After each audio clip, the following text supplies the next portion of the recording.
बांग्लादेश में कोहराम मचाने के बाद पीएम शेख हसीना इस्तीफा देकर भारत आ गईं। उसके बाद कहा जा रहा है कि वो भारत में रहेंगी, लेकिन ज्यादा वक्त तक नहीं।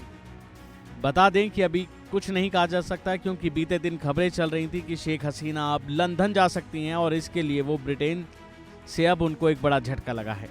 बताया जा रहा है कि हसीना अपनी बहन रेहाना के साथ अस्थायी शरण के लिए भारत से लंदन जाने वाली थी, लेकिन इस ऑप्शन पर वो आगे नहीं बढ़ सकी। इससे पहले ही ब्रिटेन सरकार ने संकेत दे दिया कि बांग्लादेश में हिंसक प्रदर्शन के मद्देनजर किसी भी संभावित जांच के खिलाफ हसीना को ब्रिटेन में कानूनी संरक्षण नहीं मिल सकता। तो वहीं दूसरी ओर देखें तो माना जा रहा है कि शेख हसीना अब संयुक्त अरब अमीरात, बेलारूस, कतर, सऊदी अरब और फिनलैंड सहित कई अन्य ऑप्शनों पर विचार कर रही हैं। हो सकता है वो इनमें से किसी एक देश में जाएं। हसीना ने लंदन जाने का फैसला इसलिए किया क्योंकि रेहाना की बेटी ट्यूलिप सिद्दीक ब्रिटिश संसद की सदस्य हैं। ट्यूलिप वित्त मंत्रालय में आर्थिक सचिव हैं और लेबर पार्टी की सांसद हैं। इस बारे में ब्रिटेन के विदेश मंत्री डेविड लेमी ने लंदन में एक बयान में कहा कि बांग्लादेश ने पिछले कुछ हफ्तों में अभूतपूर्व हिंसा और जानमाल की हानि देखी है।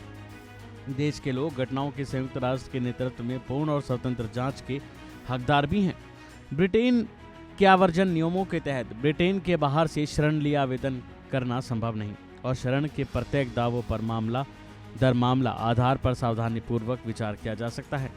इन सभी खबरों के बीच एक बात तो साफ है कि शेख हसीना के जाने में अड़चन पैदा हो रही है कि आखिर वो किस देश में जाएं और किस देश में नहीं। बताया जा रहा है कि वो अगले कुछ दिनों तक भारत में रह सकती हैं। उसके बाद ही साफ हो पाएगा कि आखिर शेख हसीना भी यहाँ से कहाँ के लिए उड़ान भरेंगी। जाहिर है कि बांग्लादेश में शेख हसीना ने बड़े पैमाने पर विरोध प्रदर्शन के बाद पीएम पद से इस्तीफा दिया।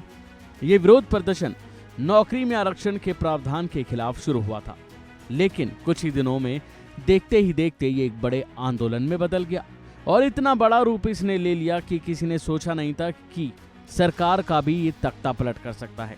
उसके बाद माहौल इतना खराब हो गया कि आनन फानन में शेख हसीना ने पीएम पद से इस्तीफा दिया और वहां देश से तुरंत उड़ान भरी और भारत आ गई। और इसके बाद इसी इस्तीफे की खबर के बाद वहां पर जो हंगामा देखने को मिला वो वाकई चिंताजनक है। तोड़फोड़ हुई, लूटपाट हुई, हर तरफ अफरा तफरी मच गई।